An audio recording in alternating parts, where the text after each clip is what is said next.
Los Flippers eran unos jovencitos que eran capaces de tocar rock. Fue de los primeros que abrió la puerta, hermano. Se empieza a subir la nota y todo el mundo a correr. Se empieza a acelerar el mundo y todos a gozar. Es una noche de Halloween.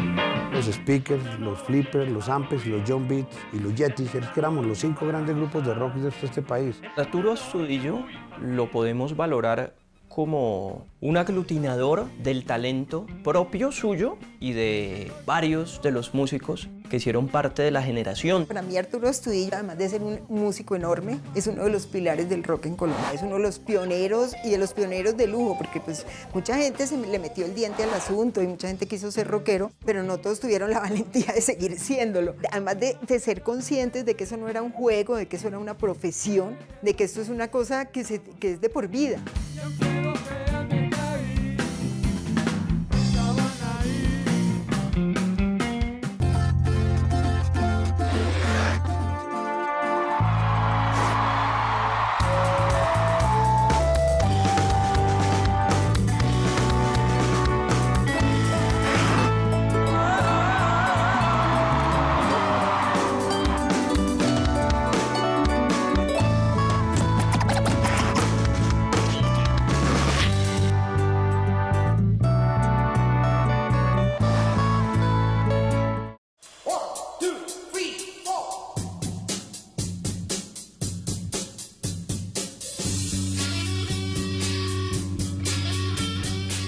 Yo soy nacido en Bogotá, en esa época de los 60, todavía Chapinero no había tanto edificio, no habían tantas construcciones.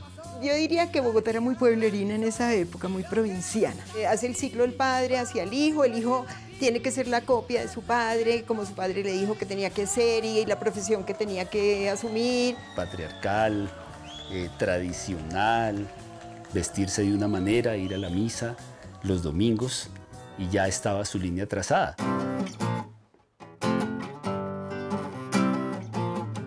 Ya lo que puede ser parte de la música en mi vida, le compete al Colegio Santo Tomás. Teníamos clases de guitarra y cogí la guitarra para tocar temas colombianos y comencé a estudiar todo lo que está relacionado con la agilidad de los dedos.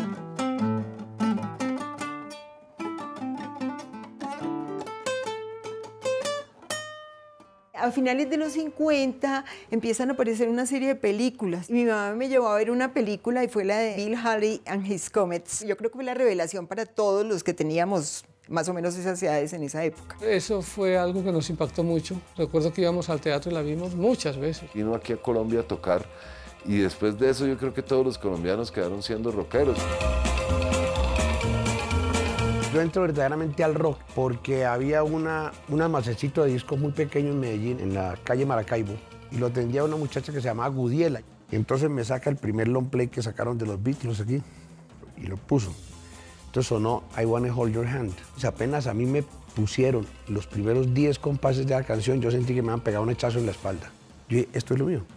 Ya se presentaba la actividad de Rolling Stone y grupos como Manfred Mann. No fueron aquí muy reconocidos, pero para nosotros sí, porque nos llamó mucho la atención. Y es así como desde finales de los años 50 hay un proceso de imitación en un principio de lo que se empieza a consumir, de lo que se hace en otros países, especialmente de lo que se produce en Estados Unidos con el fenómeno del rock and roll.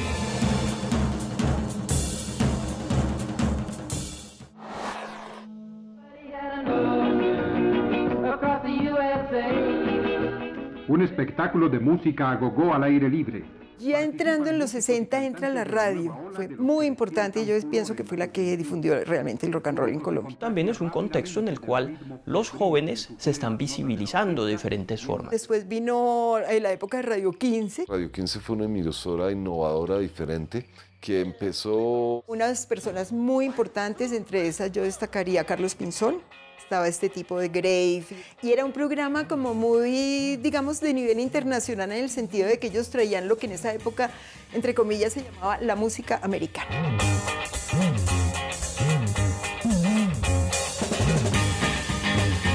Guillermo Hinestrosa fue una figura muy importante en el movimiento artístico de la época. El fundador de lo que se llamó el Club del Clan. Estas personas imitaron movidas que se habían hecho en esos dos países a nivel juvenil y se consideraban movimientos juveniles, no rockeros. Es el precursor de impulsar artistas modernos en Colombia, como Emilce, como María Elvira, como varias cantantes colombianas, Vicky, en fin, hasta se me olvidan porque fueron muchos cantantes que fueron impulsados por el Club del Clan, por Radio 15. La historia de la primera guitarra eléctrica, cómo llegó la primera batería, cómo llegaron los primeros amplificadores, cómo grabaron los primeros discos, que eso es interesantísimo.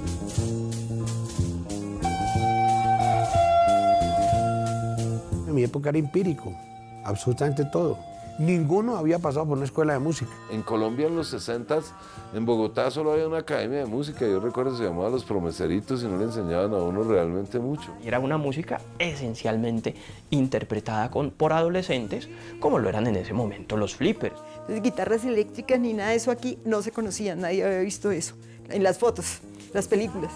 Y la gente empieza a crearlas, a inventarse las cosas. Comprar aparte unos micrófonos y que la persona que los fabricaba pusiera el micrófono para poder dar amplificación. No habían amplificadores. Eso no es como hoy en día, pues, que el sonido que le ponen a uno hoy en día es el mismo sonido del CD o del DVD. No, antes era un micrófono para todo el mundo. Y no existía consola. Conectábamos el cable del micrófono de la guitarra acústica en los equipos de sonido.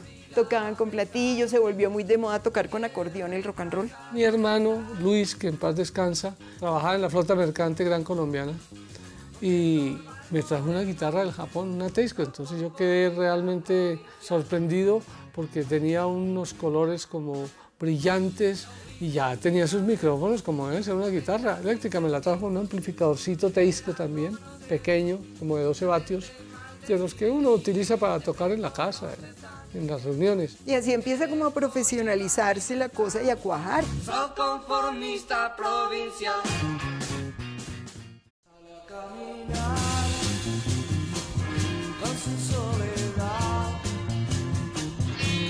Carlos Pinzón, Alfonso Lizarazo y Gloria Valencia de Castaño. De su forma empresarial hicieron parte de la creación de sitios para el movimiento. Eso fue un boom impresionante, porque nunca antes los jóvenes tenían la oportunidad de ir a bailar con un grupo en vivo y rock, y éramos nosotros, los flippers. Esto se centró mucho en Chapinero, toda esta época rockera fue muy de Chapinero, pero estaba lleno de Chapinero. El tema de las discotecas empezó a proliferar de una forma impresionante. Los speakers estaban ahí a la vuelta, ahí cerquita en el Pasaje Libertador. Chapinero era un barrio lindo, ahí estaba el Teatro Comedia, estaba el Pasaje de los Hippies, estaba el Parque de la 63, estaban las discotecas de la 55 a la 60, una pequeña ciudad del rock, eso era Chapinero. Ahí fue donde las bandas aquí se empoderaron, como dicen ahora, y empezaron a tener trabajo masivo. Y que fue un movimiento que no solamente fue la música rock, sino el nadaísmo, lo psicodélico, la pintura, los colores, los atuendos. Eso fue un movimiento en general que se puede definir como el gran boom de los años 60. Gogó realmente lo quiso imponer, más que todo fue la industria, tanto la industria de la moda como la industria discográfica, ¿no? Pero realmente fue una temporada muy efímera, fue muy rápido, ¿no? Fue una moda como muy rapidita que pasó.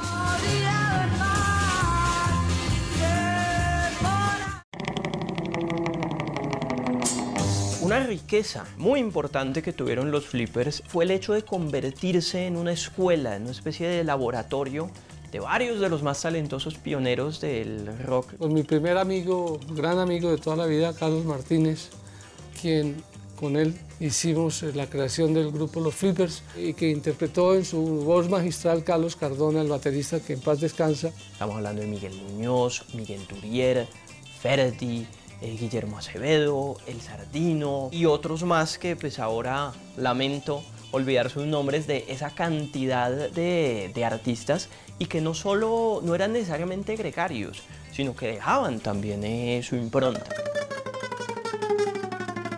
La primera grabación que nosotros hicimos, que recuerdo, fue con Alfonso Lizarazo. en un radioteatro, o sea, no era un estudio de grabación, y fue instrumental, El pájaro taladro.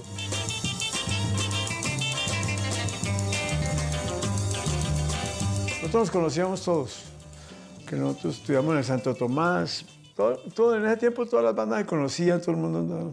Ahí, cantando por primera vez con un grupo en mi vida, con los Speakers, conocí a Arturo Astudillo y a Carlos Martínez, los Flippers. Entonces Arturo me propuso que por qué no cantaba con los Flippers. Yo creo que fue en el 64 se creó la discoteca La Bomba. Era una tarima redonda dividida por un backing, entonces estaba tocando un grupo y cuando terminaba de tocar ese grupo nosotros empezaba a dar la vuelta, no era eléctrica, la empujaban, daba la vuelta y comenzaba a tocar el otro grupo que estaba en el respaldo. Entonces la música nunca paraba. Y eran unos matinés maravillosos, todos los sitios se llenaban. Y lo que pasa es que tocábamos con los Flippers, hacíamos 3 y 4 tandas, eran muchas canciones porque las tandas eran largas y había que tocar toda la tarde para la gente.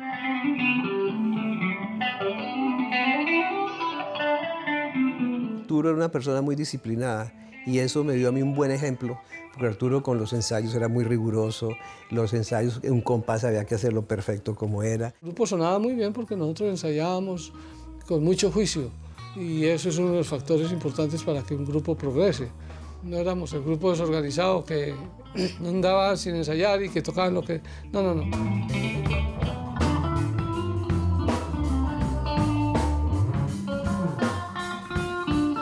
Rebelde con la guitarra en el escenario, eso ya era otra cosa. Grabar era supremamente costoso.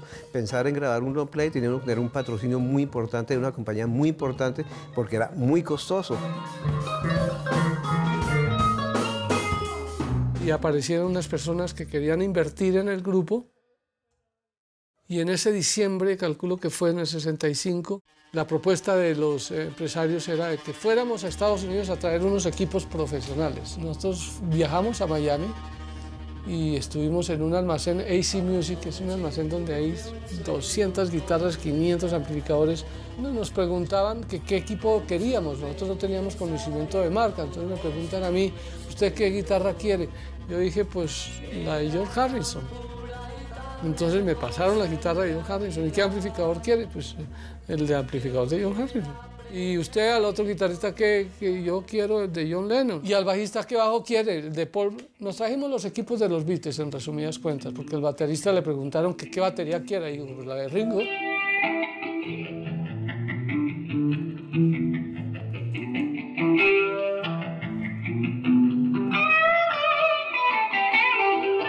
Se presentó la circunstancia de alguien interesado. Bueno, había un gran locutor aquí, Edgar Restrepo Caro, que trabajaba en una emisora muy famosa con su programa Rock Adulto, se llamaba, que actuó como representante de nosotros. Y él hizo las primeras gestiones con una empresa de discos muy famosa, Kiko Discos, hacer contrato por los 2 primeros larga duración, LP que se mencionaba en esa época, los discos de acetato. La propuesta fue de que pusiéramos la Flipper Discoteca. La mayor parte de las grabaciones que se hacían en Colombia se concentraban en los estudios de Medellín. En Medellín habían varios estudios, Codiscos tenía estudio, Discos Fuentes tenía estudio, Discos Victoria tenía estudio y Sonolux tenía estudios. Y allá en una sala de juntas, sencillamente los de la empresa de Codiscos tiraron 100 sencillos y escojan, estos son los discos que están pegados en el mundo. Escojan a ver cuáles les gusta, móntenlos y los grabamos. Los temas que tocábamos básicamente era el repertorio de los grupos ingleses. Rolling Stones, Beatles, los Yardbirds. Estas son grabaciones que se tenían que hacer corriendo, muy rápidamente, no había tiempo para perder. Hoy en día uno se puede gastar haciendo una canción el doble del tiempo de lo que se gastaba uno haciendo todo un disco. Entonces fueron discos hechos rápidamente que se sentía el calor de la música.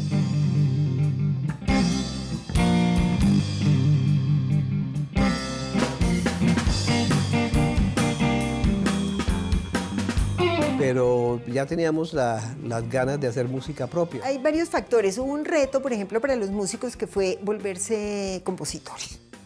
porque eso también lo copiábamos. Llegó un momento en que todo tiene que ser original, se acabaron los covers, o sea, cada banda tiene que tener una imagen, una música, un sonido, unas canciones. Lo que pasa es que no había la experiencia, en esa época no habían productores, no es como ahora. Ahora tú vas a una disquera y hay 5 productores que saben cómo se manejan las máquinas, que saben cuál es el concepto comercial, que saben cómo va a ser el mercadeo de ese concepto musical. En esa época no, todo nacía del corazón. Lo que nosotros pensábamos que era, así tenía que hacerse.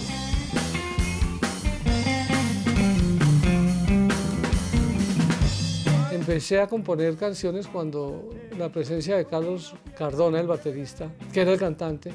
Entonces componíamos las canciones, yo prácticamente centraba la melodía y el texto y repartíamos. Más que todo, en el Oplay que hice yo, con ese que fue el éxito más grande, las letras. Canciones muy agradables, unas que yo compuse, que también tocamos como unos 5 o 6 temas propios y después todo lo demás eran Beatles, Rolling Stones, Yardbird. Se trataban temas muy sociales. Se trataban temas muy de los extraterrestres, de vainas. Como era gnóstico el Carlos, entonces era un loco haciendo letras.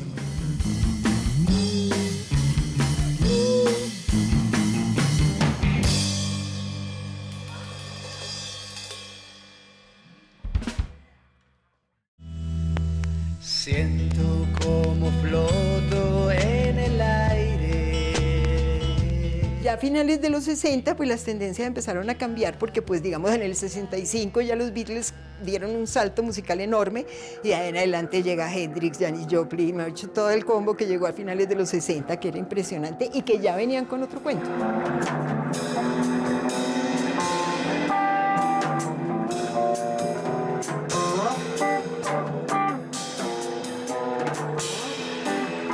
No era solamente replicar un género, una moda, algo, sino una necesidad. Y la música es una puerta grandísima. Va amarrada a los movimientos por los derechos civiles, en el caso de los Estados Unidos, va acompañado de Mayo del 68 en Francia, todo lo que sucedió en el mundo en ese momento. La música es un pedazo para entender lo que pasaba en el mundo en ese momento.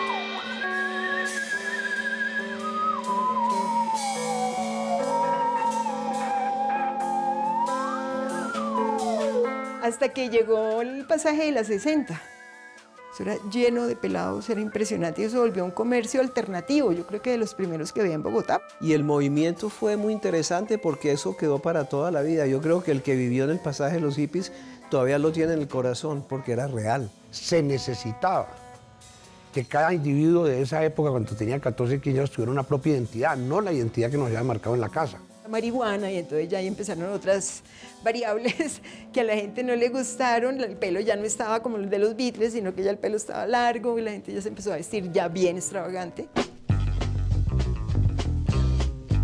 Pero yo recuerdo que a los mechudos a veces ni siquiera los dejaban subir al bus, porque ya la policía los perseguía. Una guerra con la policía, con toda la sociedad, porque nosotros éramos pelo largo. Que nos enfrentábamos absolutamente a todo, sin importarnos 5 centavos lo que fuera la consecuencia. Cantando el himno nacional les quitamos el parque a los policías. Claro, nos llevaban para la estación como éramos 43, yo me acuerdo muy bien. Nos acusaron de asonada militar y todo eso. No sé qué hacer. Altera mis sentidos y mis nervios también. Buscábamos los espacios posibles porque es que no habían, ¿sí? Y ahora otra cosa, los que habían, los teatros no los alquilaban para el rock, porque tenía la imagen que era que el rockero que iba a entrar a destruir el teatro. Y lo que pasaba es que salíamos debiendo plata porque habían roto el telón, habían roto los baños, habían roto 30 sillas. Hay montones de bandas y las disqueras le cierran las puertas en ese momento a las bandas. En mayor parte no pudieron grabar jamás un disco, pero eran, o sea, cuando se citaba a la gente para que fuera a un concierto, la gente iba así. El rock en Colombia pues vendía, pero poquito. Y lo que la compañía quería era competir con otras compañías como que eran compañías de música tropical, que era lo que se vendía en Colombia. Es que eso era difícil, era muy diferente cuando una disquera te decía, entra al estudio, yo pago el estudio y todo. Uno entraba tranquilo, pero cuando uno veía a una persona como Arturo corriendo aquí y allá para poder conseguir la plata, y después que de pronto ni siquiera le alcanzara porque se le pasaba el tiempo, entonces había que hacerlo rápido.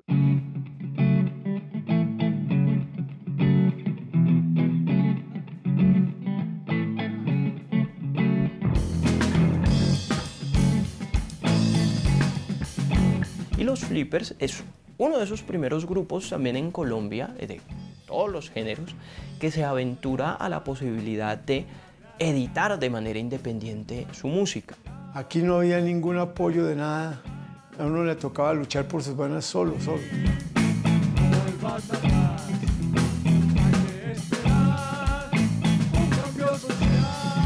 Yo participé en una grabación que obviamente era patrocinada por Arturo, Pronto Viviremos un Mundo Mucho Mejor. Eso fue hecho en el estudio de Ingesón, en el estudio de 8 canales.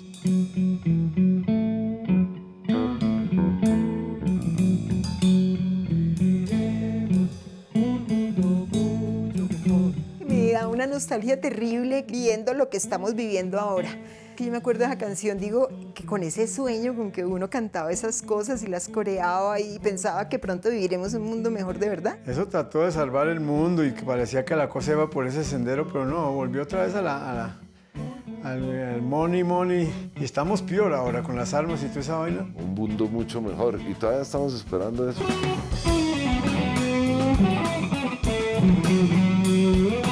Y así sucedió hasta que llegó el 75, ya fue el momento en que el movimiento rock estaba un poco deteriorado y hasta ahí llegó el grupo Flippers. Y ya pasaron la década de los 70, pasó por encima, llegó a los 80, que fue cuando yo tuve la iniciativa, como le comenté, de crear nuevamente una nueva grabación de Flippers. Y es así como pues hay que esperar apenas hasta principios de los 80s que haya un intento por parte del propio Arturo Astudillo de rearmar el grupo con nuevos integrantes, algunos pues que ya venían con él de los años 70, pero donde se nos muestra que todavía las condiciones no están dadas.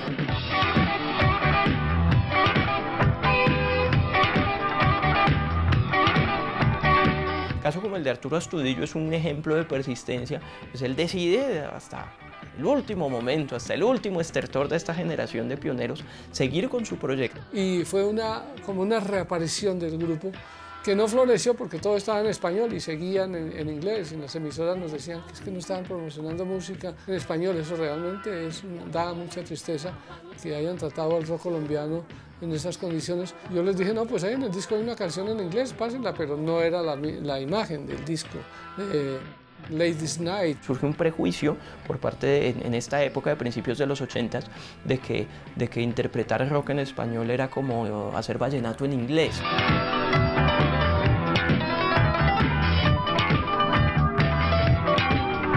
No es que se haya dejado de hacer música de rock, las posibilidades de sostenerlo en proyectos que hubiera producciones discográficas, que hubiera rotación en radio, que hubiera rotación en medios de comunicación, que era un tema de vital importancia para esta generación, pues deja de darse. Ya llegó un momento en que pues cuando todo eso se desinfló, pues ya tocó el rebusque, ya pues ver qué camino sigo. Pasaron los 80, ya no hice más con Flipper, por ahí saqué una canción tipo años 60 como solista.